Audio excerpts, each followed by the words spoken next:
What is it? Nilo? The ring? What's that now? Ring. Yeah. Fenja. Fenja. We're here at Tynwald Day 2018 down at the Viking Village. I'm here with Kay, who's working at the Viking Village. Kay, how are you today? Fine, nice and warm for a change. It's lovely, isn't it? Can you tell me a bit about what you're doing today? Well, we're demonstrating to the public all the ancient crafts and the ancient foods and stuff that they would have used. But I'm fine because I'm sat by the fire. It's been really cold today, so I'm toasty.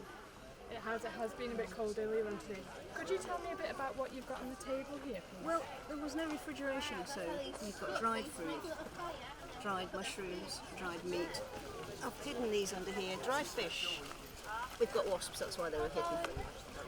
So when the children come along and try and touch all my dinner, which is what this is, you can have a piece of fish, but you've got to eat it if you take it. Do you want to try some? I'm alright, thanks, but I'm quite interested in that bread. What kind of bread is that? That's rye and seed bread. They're making some across there, they're grinding the corn and making bread. Okay, so all the dishes you've got here, obviously most of them are wooden. Yes. Is that traditional? Yes, yes, all of it. Would these all be handmade back in the time of the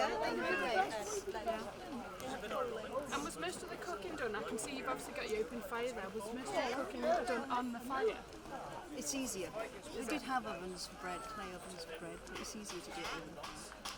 So like the little fish that you've dried and things like that, is that got something to do with like drying with salt or how? Well, that was the other way you would do it. You would cure through with salt. That's incredibly salty afterwards. It doesn't matter how much you soak it afterwards, you can't really get a nice taste, I don't think. I suppose you get used to it, but for the modern palate it's a difficult one. So have you... Smoked food, smoked cheese and chips. Oh yeah. So have you helped set up the camp here? Yes, this is our tent. This is my husband's casting computer over there, and the loom is there for, should be for demonstration. It's a bit too busy today. So are you from the Isle of Man? We're come-overs. Come-overs. What does Tynwald Day mean to you? Do you have any sort of thoughts about what Tynwald Day is and what it represents? It's fascinating. I love the fact that if you've got something to say, you can have it read out. I think that's brilliant. Amazing. And do you think you'd come back again? Oh, definitely, yes. Very good. Thank you very much.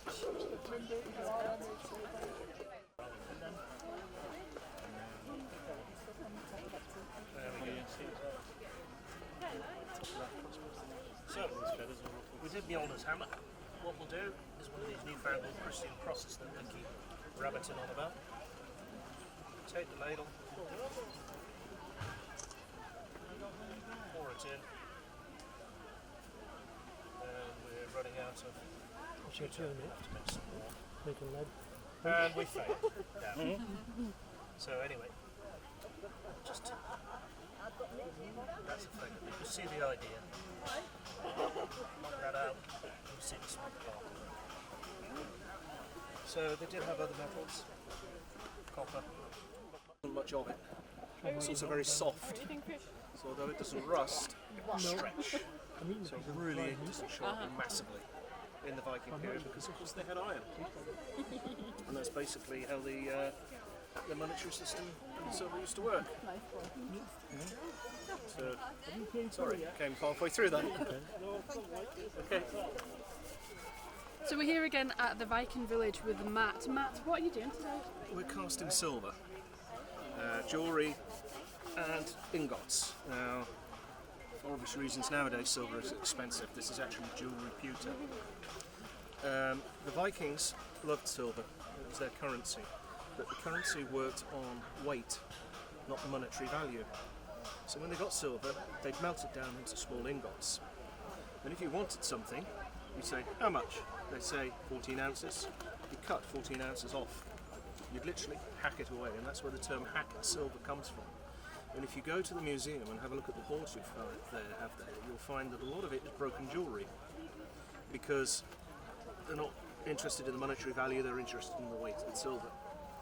So they used to cast it into small ingots, or they'd wear it. And you knew how much that weighed. So you could go up and say, how much? 14 ounces. There we go. You can have that. Now see, silver's really relatively easy to melt. It's a very low temperature. Charge the fire. Stick that on there. Put this in. And you start heating. This may take a while. So is that sand you've got in the bottom there? It's just sand, yes, to retain the heat and stop the grass burning. Most of the silver in the Viking world came from the Middle East in the form of silver dirhams, mined either in Pakistan, Afghanistan, would make its way into Constantinople. And there the Vikings weren't too fussed because as a minted coin it was a set weight, so they knew what it was. So they say, how much for furs? 1,000 dirham? Fine. Take it back home, melt it and put it into ingots. So here you have a monetary system that isn't based on coin, being actually made from coins. That's fascinating. So what is it you're making the moulds out of here? The mould's actually made of clay.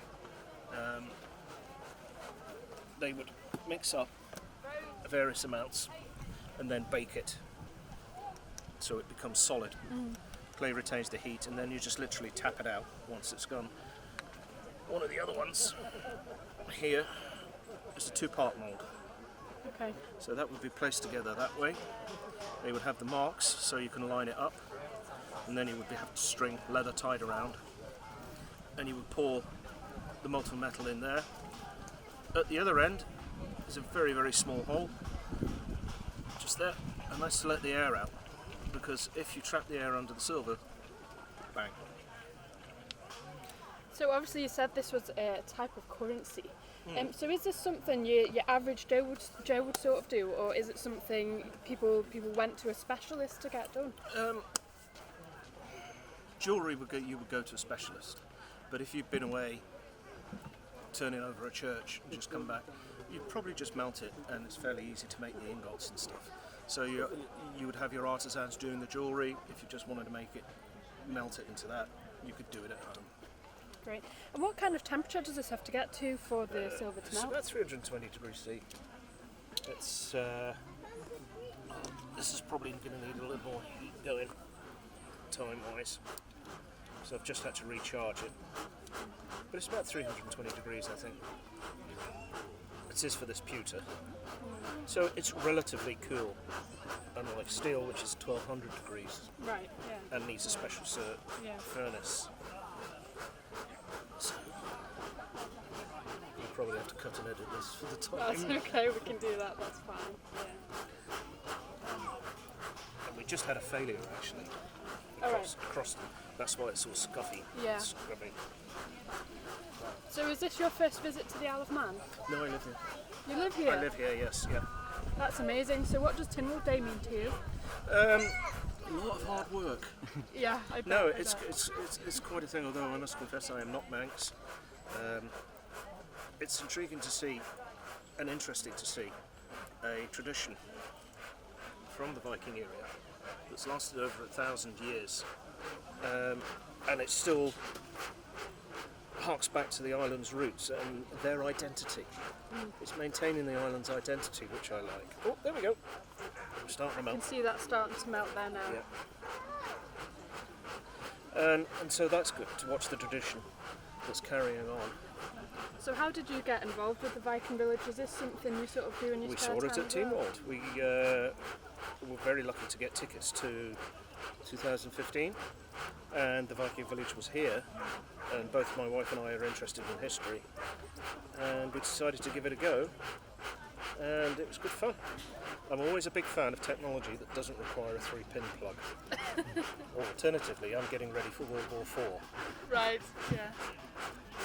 So do you just do the Isle of Man Viking Village, or do you sort of travel around with the guys? We don't really go across a lot because we didn't own the boat at that time, it's a bit expensive, but also my work is sort of a contract work, so I don't know where I'm going to be. So we haven't been across much, but we will be doing that once I'm a bit more settled with work. Amazing. Okay, right, well, let's see if we can do the cross again.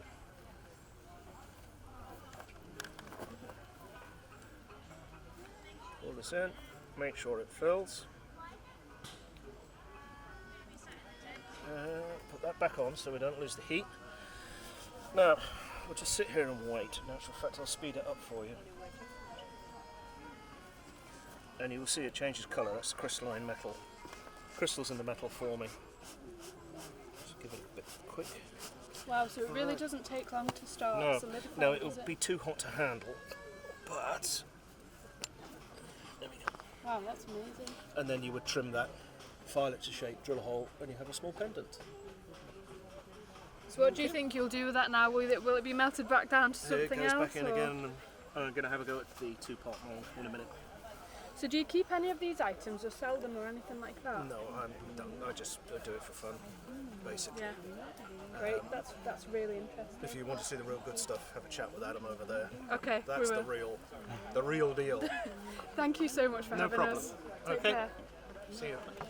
So you said 3 5s, or did you say 4 5s? You said 4 5s. You've only got one dice under there. I'm almost guaranteed to call you a liar. Liar. Oh, what a surprise! You didn't have 4 5s on the table. Lose your dice and you're out. It's just me and you now. How lucky are you feeling? I have once again successfully called liar and eliminated an opponent from my game. Yeah, it's my go first. I'm going to look at them and I'm going to go 2 2s. I'm just going to get some water. Well, you're free to go now. You're not tied down by the dice. 2 5s. 2 5s. Interesting. 3 2s. Ah, it's called me liar. Have a look. Have a look. Oh, no, he's caught me out lying. Getting tense now. We're down to 2 dice apiece. Alright, you'll go first.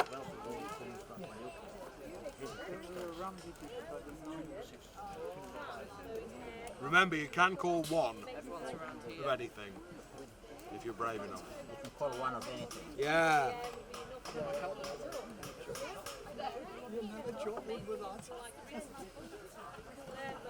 You're lucky you didn't. 1 3. 1 3, yeah. Good. 1 5.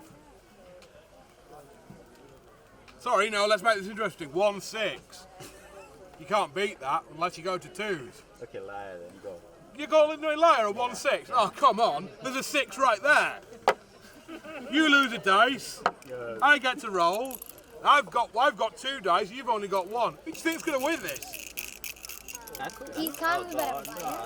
Kind of the better player. Yeah, I'm the kind best of. player. I'm the best dice No, player you're in this not. encampment. Yeah. What? Do you want the next game then? Yeah, I'll take it. You're all right then. All I'll right. take it. I'll take it. Let me finish this one. Then you can sit down. Do you want another game after this? No, Or do you want in on this side? All Let right. them Okay. play you. Yeah. I'm sure they will beat you. Yeah. You sure? All right then.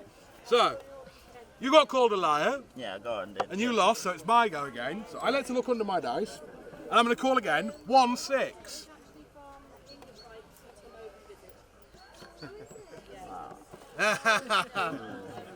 Now, unless you've got a 6 under there, whatever you do, I'm going to call you a liar and you're going to lose. However, I'm not going to spare you the indignancy. I'm going to sit here and I'm going to let you writhe. Have another look. Have another 1 think. 6, he said. I said 1 6. Yeah. Liar. Did I tell you about calling liar on your first go? There you go. You can't lose with 2 against 1 dice, can you? Exactly. That's exactly right. Right then, fellas, That's what if I you said, two wants to play, grab yourself a cup, Yeah, okay, go. grab yourself 4 dice. Sit down, Angel. Hang on, wait a minute, let me have a look. So I've got a magic dice in here somewhere. That's not my magic dice. Where's my magic dice? That's not it. Magic. Right, grab 4 dice off the table, young'uns. Grab yourself a cup. And I will teach you how to play liar. Okay? Unfortunately, I've only got enough dice for 3 people to play. Okay? So, you got a cup? Sebastian, Got one? Yeah. I really wanted to say, like, you're alive, but... So, take the cups, give them a shake. 1, 2, 3, turn them out onto the table. Don't let that, alright, throw that again because it came out the cup. Throw them all again. Right, you have to have a look under your cup without showing anybody else except yourself, okay? Actually, I should have checked this. Can you count to 6? Yeah? No, you're alright then. I'm 9 years old, so yeah. So have a look. Right, have you both know what you got under there? Yeah? Yeah? Now, for the sake of brevity, I'm going to go first. I'm going to call that under here and under your 3, I think we have at least on the table 2 6s. All right? Now, you have to beat that by dice number or dice type. Unfortunately, you can't beat the 6 on dice type. So you will have to say 3 of something. All right? You with me? You understand? Cool. So have a look under your dice. What do you reckon there are 3 of under this table, under our cups on this table? Shall I give you a top tip? I said 6s, and as I said earlier, it's not a particularly good idea to lie on your first go. So I've got 2 6s under here. Either you or your pal there probably got a 6 under those 4. So now we're going to say, I would say 3 6s if I was in your place. However, it's your call, of course. I'm here with John at the Viking Village. John, how are you doing today? It's fantastic down here, as you can see. Packed with people, wonderful atmosphere, what life was like in 979 AD. So can you tell a bit more about what you're doing today? And you Well, we are the Vikings of Mann, and every year for over 10 years we've been celebrating our National Day down here. And we're kind of sticking around the period of 979 being our sort of celebration when we did the millennium. So we're recreating a Viking village of the time, so people come from far and wide to meet at Tynwald and settle their disputes and make their new laws and make new friendships and drink and make merry. So we've interviewed a few of your colleagues today. Obviously, quite a few of them have come over. We've met 1 or 2 Manx people as well. Where do you recruit these Vikings? Well, predominantly we've got about 25 people on the Vikings on the Isle of Man, but we also have an organisation called the Vikings organisation where there are 5,000 members throughout the UK. So we just advertise this, and everyone wants to come at least to the Isle of Man once in their Viking career. So I've seen you've got a lot of, metal tools, wooden Yeah, well, of cups course. and things. What we're showing here is everything that actually would have happened. So they had to make everything out of bone. They had to make all their own. Everything had to be handmade, and that's what's being recreated. Amazing, and some of your really, really good. Yes, well, we do the Warriors one, it's fantastic, but we do sagas. I'm just about to do another story now called The Battle of Hastings. It's a kid's picture. Fantastic. Thanks, that was great.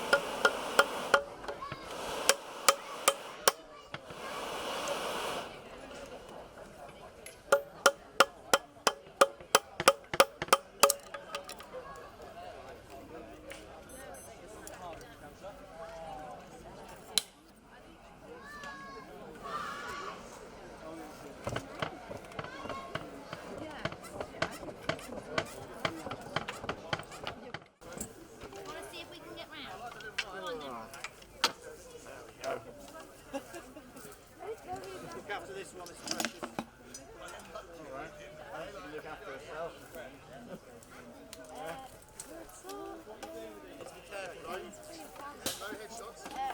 Is it 2 on the clock?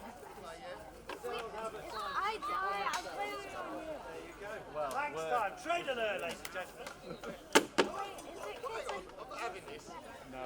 Is it? Mastermind, ladies and gentlemen. We're going to do a very brief story, and this is called the Battle of Hastings. What year did the Battle of Hastings take place? 66. Now, the Battle of Hastings didn't really affect Man, because what happened before it was a thing called the Battle of Stamford Bridge. And the Vikings lost that one against Harold. And those Vikings came to the Isle of Man, ladies and gentlemen. But a few of our Vikings did side with Harold at the Battle of Hastings in 1066. So this is a short story, and on the left I would like to introduce King Harold of England, ladies and gentlemen. Give him a big round. Step forward. On my right, on your left-hand side, for your delight and delectation, is none other than William the Conqueror. I smell the garlic from here. So, ladies and gentlemen, we do end up in a battle. Are there any other children that would like to join in with our battle? If you would like to join in, children, step Any warriors forward among you? now. I'll do it. Okay. If he does it, I'll do it. Stay there.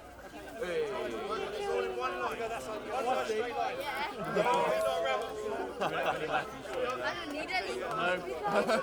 Hands off the horde. Oh, There's no weapons for you.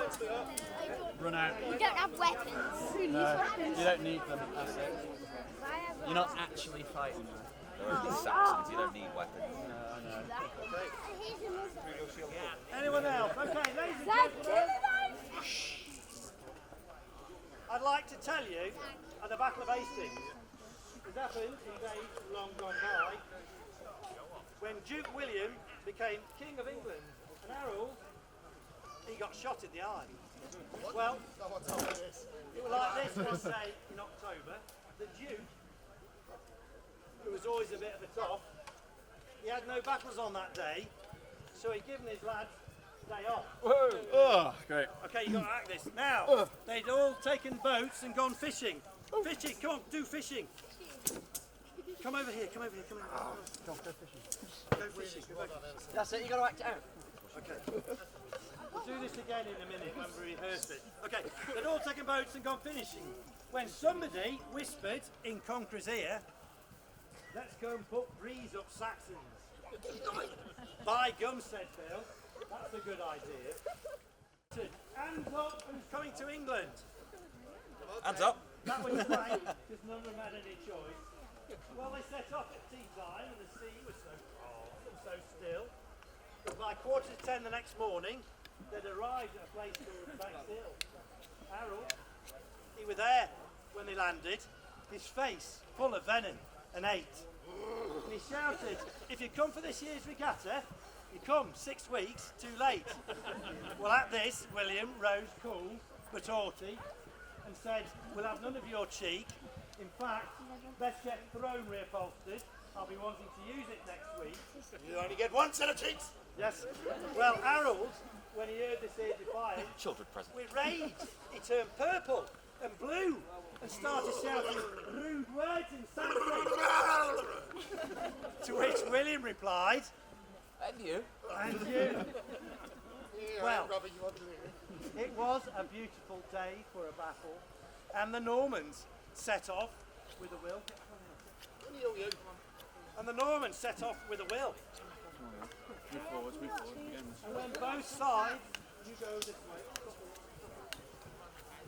We're going around. And when both sides were duly assembled, they tossed to the top of hill.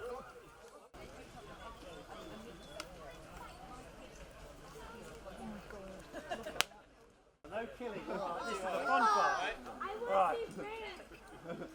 Kick off sharp 2:30. And as soon as whistle went, both sides started banging each other so the swineherds could hear them in Kent. Go get him! Oh, that was cheeky.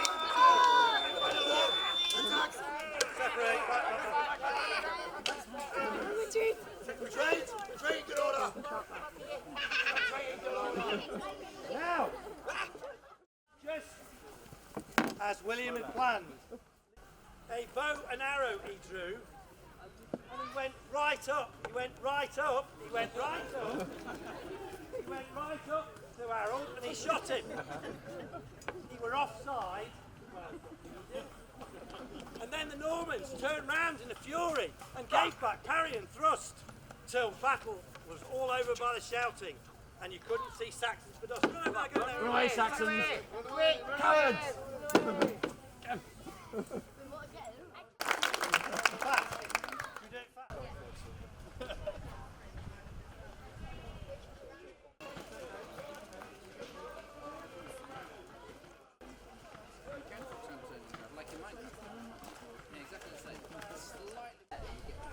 That's actually so cool. That's like what your man was making.